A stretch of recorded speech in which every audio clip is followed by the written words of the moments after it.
Yo, what's good, homie? In this video, I'm gonna break down my beat Untouchable. I'm doing this new thing where any beat that gets 1,000 plays on Spotify within a reasonable amount of time will get a breakdown on this channel, since I've switched my focus over to beats, and that has resulted in Spotify being a more central focus for me. You guys are getting less of that sweet tutorial content, but I want to keep giving you the gems. So you guys help me, I'll help you.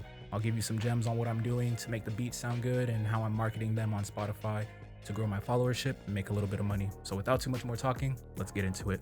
Oh, also, if you enjoy this video and you want more of them, help me run up my Spotify. Be linked in the description below. Follow me. Play the beats on repeat if you really fuck with me. So like I was saying, this is pretty straightforward. Just getting into it, starting with the melody. It really is just this simple Looperman melody that I found right here. So I'm gonna play it really quickly.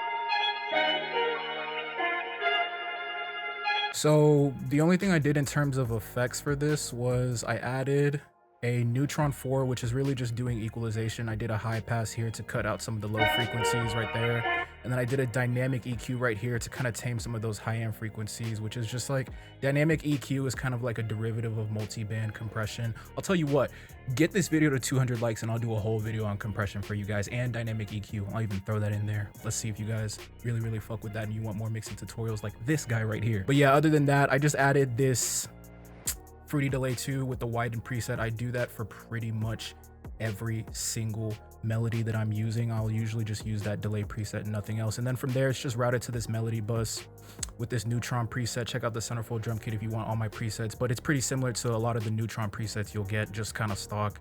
Got an equalizer, an exciter, and a couple of compressors right there just to make it sound nice and powerful. Then I've got a convolver send to make my melody sound more full in the spectrum, basically. So this is what it sounds without that convolver send. This is what it sounds like without the convolver send. It's still like got presence because it's a good melody and it's got that widened delay preset. But since this is a beat with so few layers, it's a lot more emphasis is put on the execution of everything that's in the beat in order to make it interesting and make it dope. So just something really simple like making the beat sound more ambient or just more full by adding something like a convolver send. You can even do basic things like that, like I said, by just adding delay directly on your track. You don't have to get super into it with signal flow or anything like that. Add reverb. Check out my signal flow guide, link down below. Just go to the description.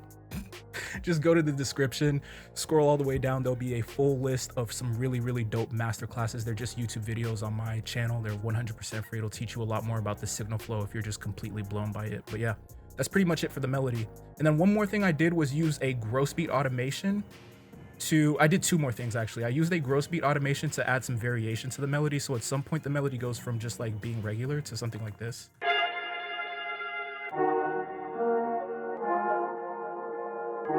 So that's tough. That's really tough to me.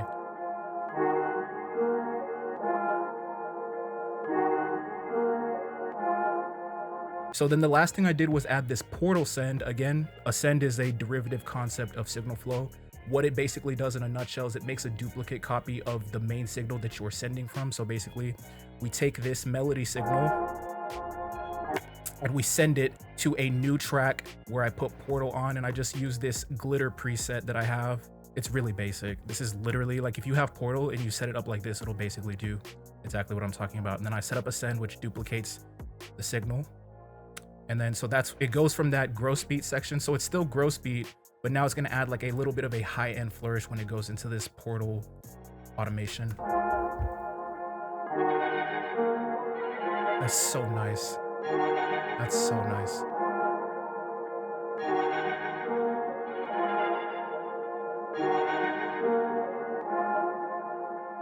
And so that's super dope. And that's all I have for melody. Let's talk a little bit about the drums now. And then lastly, we'll talk about arrangement before getting into a couple of marketing tips that I think will help you grow on Spotify if you're interested in that. So let's just go over this 808 pattern really quickly.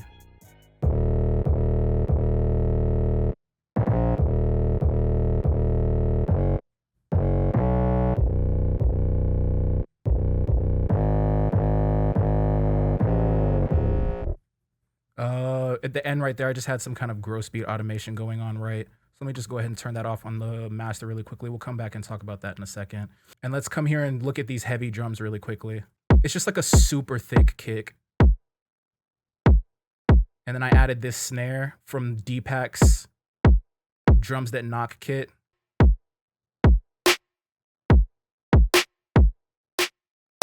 So then we go to this light section, and I know you already heard that accent snare. So in this light section, which is where I just have some of my lighter drums, it's really just a hi-hat and then any accent snares really. So like I was saying, we have this accent snare right here. And it's the same snare that I was using before, that decap snare from Drums That Knock. I just lowered the velocity a little bit. And again, that's just a bounce snare to kind of create rhythm, kind of keep the pace a little bit. So moving on to the only other thing that's in this light element, I believe.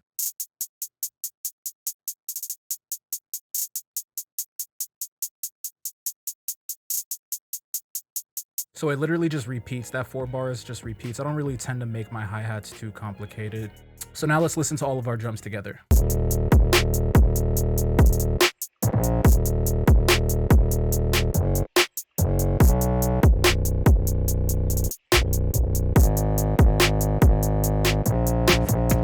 The only other like drum element that I had really going on was this bass, and that could be a melodic element too, depending on what your perspective is, or depending on what your persuasion of production is. But basically, here's just the bass pattern.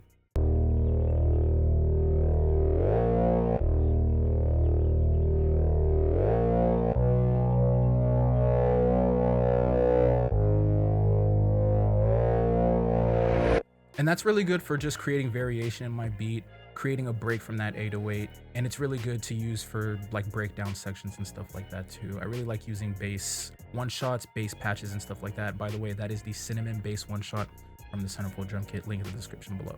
So along with the bass, just for the intro, when it comes in for the first time, and we're kind of getting into structuring, but this is like the last drum element technically. I added this chest hairs drum loop from the Count 3 drum kit. So this is what this sounds like, right? And so if we come in and just look at the effects, there's no effects. It's literally just routed to my drum bus. So it sounds really nice and full because I've got a really good drum bus here. Simple settings, equalizer. Check out my signal flow guide down below. Check out my equalization and mastering and mixing guides down below if you want to know why I'm doing all of this, but I'm just giving you a quick look at the consoles and everything. Got all that going. I've got some gross beat for the arrangement stuff that we were doing, and so we'll get into that in just a second as we're moving on. And then I've got a send coming from my drum bus that just adds a little bit of reverb to my drums overall. Signal flow guide down below. I'm telling you, it's difference making, dog. Check it out. So here's what all those drums sound like together with the bass and the melody.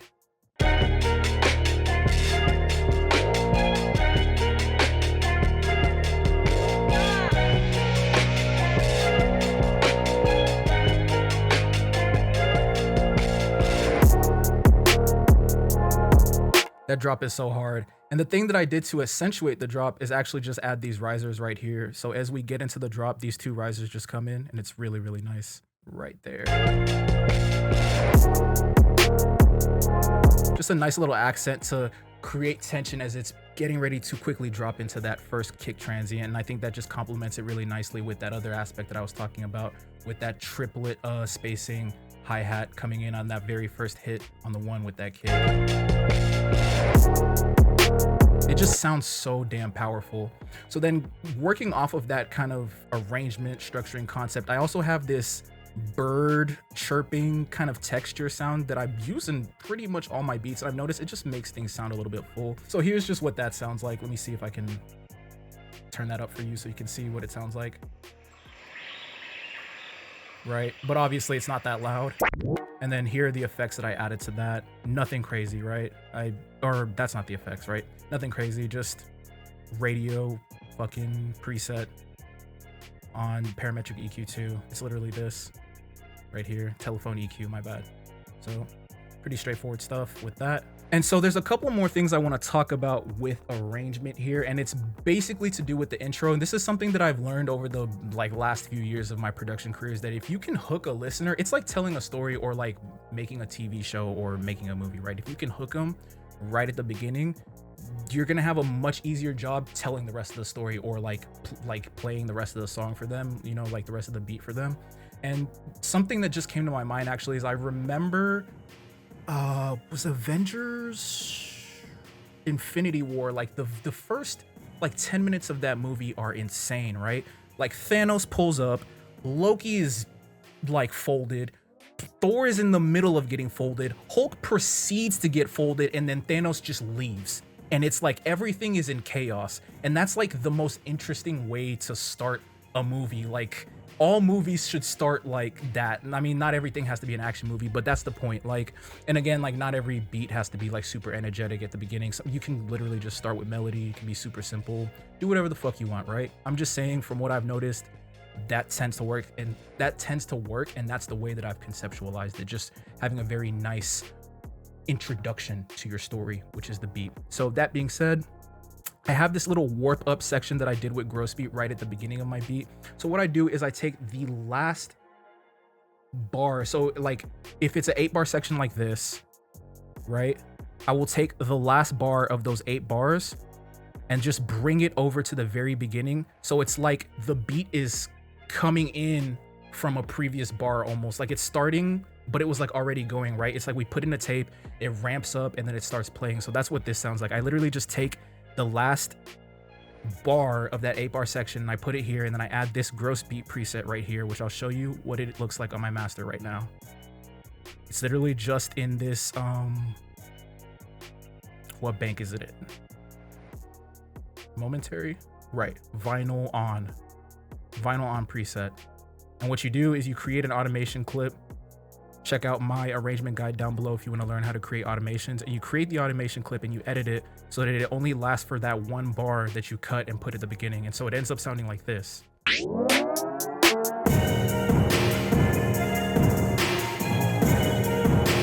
And that shit is just so cool. Like, it's just like, and it works every time. And you don't have to do it just like that. There's a bunch of different things you can do to make your beat sound really interesting in a bunch of different sections. It doesn't necessarily have to even be at the intro, but it's more of the concept of like, you are trying to like make it very fun to listen to. There's a bunch of different ways. Make a good melody, make the drums knock, do really good with the mixing, do really interesting things with your structuring. Bonus points if you're a goddamn tryhard like me and you do all of that. Working off of that idea, I also did this thing where I have this bathroom effect that comes on, and it just makes it sound like the beat is being played like in this kind of like room with a lot of echo, or a lot of like the sound waves bouncing off of a wall, like in a chamber or something like that. So basically the way I did that, it's from a preset in the Centerfold drum kit, but I will literally show you how it works, right? So I built it in Patcher. None of this shit matters though, right? If you just put reverb on your master and you set up your reverb just like this, just make these presets right here. All the knobs should just look like this, it'll work. Then you come here, you set up your automation, blah, blah, blah. Check out the arrangement guide down below if you want to learn how to set up automations. I'm not going to get into it here, but that's what that looks like. And that's what's going to make your beat sound like this.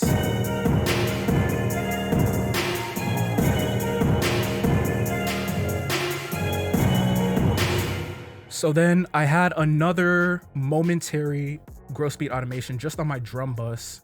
So at the end of the 8 bars of that first like drum loop, this gross beat automation comes on. And so this is what that sounds like.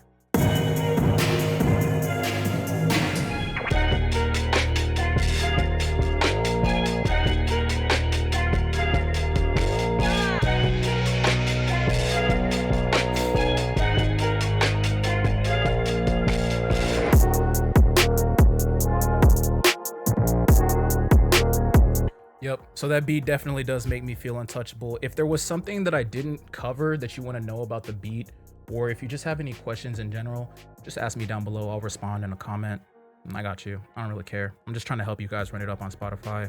Like, I'm not saying I'm going crazy, but my listenership has gone up. I've noticed a little bit more of a payout in DistroKid, so hopefully this is helpful. Speaking of which, let's talk about a couple of things that you can do to grow on Spotify and on DSPs in general. Let me put it like this. I did not understand initially why playlisting can be so powerful on Spotify. It's not the end all be all. And I know like there's someone there that's like, oh, he's saying playlists again, but just hear me out, bro. It's actually like pretty helpful. I'm gonna explain it to you, and it's probably gonna help you. So basically the whole reason playlists are important is because what it is, it's like a metadata grouping of a bunch of different tracks, right? So let's say there are, like, let's use Rap Caviar, for example, right? This is the way the Spotify algorithm works. Let's use Rap Caviar, for example. Long story less long, there is metadata in these playlists that basically, for one, people are constantly listening to these playlists, right? So that's going to help you get streams, but that's not even what's actually helpful about it. It's that when you get those streams from that specific list, what you're telling Spotify now is that, okay, because there are people who like those kinds of rap tracks, right? So if I'm a rapper and I pay to get my track on Rap Caviar, now that track is on Rap Caviar.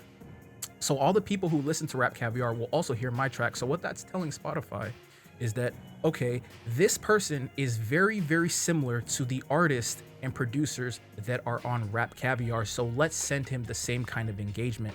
Let's put him in front of more people that are similar to that type of audience that likes the music on Rap Caviar. It works very, very similar for playlisting for everybody. It doesn't have to be just Rap Caviar. It doesn't have to be Spotify editorial stuff. The reason it's so powerful, and it was so powerful for me, is that getting onto playlists that have similar, workout trap beats, hard trap beats, got me listeners that like those hard trap beats. And so those people keep coming back, and it keeps showing Spotify that I fit in this demographic of people that make a specific type of content. It's actually very, very similar to the way YouTube used to work. YouTube is slightly different now, but that's the whole gist of it. Basically, you want to get on a playlist. So you don't just want to get on any playlist, like, right? There are people who submit lo-fi beats to my energetic trap beats playlist, and it's like, I would never add that, but you should also never want to be on a playlist like that, because that wouldn't give you good metadata. People would get to your song and they just skip it because it doesn't fit the vibe. And then that would tell Spotify that, oh, like, not only do you not fit this vibe, but you're just a bad creator like in general, because people can't even get through 10 seconds of your song before skipping it. And the thing that's interesting about Spotify is that, or DSPs in general, is that I think people have to listen to up to like 30 seconds of your song before it even counts as a stream. So that's not something you want. You don't just want to get onto a playlist that has botted streams where it's people just listening, or it's like fake accounts that are just listening over and over again, or it's like a bunch of people that want to listen to a specific thing and people are just putting your track on there because it's like payola. It's not people that actually care about the specific vibe that you're making. I know I'm rambling, but like, that's the point of playlisting. Like, I used to really just dismiss it as something that's like, oh, you don't have to do that. And you really, like, you don't have to. But specifically for Spotify, it's like, I don't know how else to put it. It's kind of like, I hate to say it like this, but it is a way to finesse the game right now because Spotify's model is so shitty. But the thing about it is that metadata carries over to other platforms. Like, I'm seeing it affect my iTunes viewership, for example, or like followership. Like, I'm getting more plays on there. Like, YouTube Music is getting more plays. I'm getting more subscribers on both my YouTube channels just because, like, there's more traction on Spotify. So I've been rambling a lot, but basically I have this playlist link below where you can submit. It's 100% free. It's really good. I get like 500 to 1,000 streams a month just from this. Now, it has a lot of my songs, but it has a lot of other people's stuff too, because the point is to have the most quality hard beats that I also like. So there's a lot of like really dope creators. It's not just me. It's like, I've got Metro Boomin, I've got Wonder Girl, I've got like my homie CC right here who's got over 10K monthly. I've got like over 5K monthly. Let's see. Metro Boomin, I think I already said that. We've got Peso here, who I think has like a little over 10K monthly. We've got, did I already cover Traby, who's got like over 200K monthly? Yeah, going crazy. We've got T Fago on here, who I've done a couple of tracks with. I think he's got like over 200K monthly. Yeah. So the point is, you want to have a list that is specific to the vibe that you want to create. Now, you don't have to have these like crazy amounts of listenership. Like, here's another example. My homie Superman has about 600, but he's doing really good for himself. He's got 1,000 here. He's got close to 6,000 there with that song. And as you can see, my playlist is one of the ones that ends up being something that he's discovered on. There's a lot of other good playlists here, and we're going to get into that in just a second, but I want to show you one more example. My homie 5, again, not the craziest amount of listenership, but if you go, he's got really good tracks. They just released these and they're doing really good. And this is an older track. And like I said, he doesn't have the craziest amount of listenership, and yet he's got 2,000 because he's submitting to these, he's getting on these playlists, right?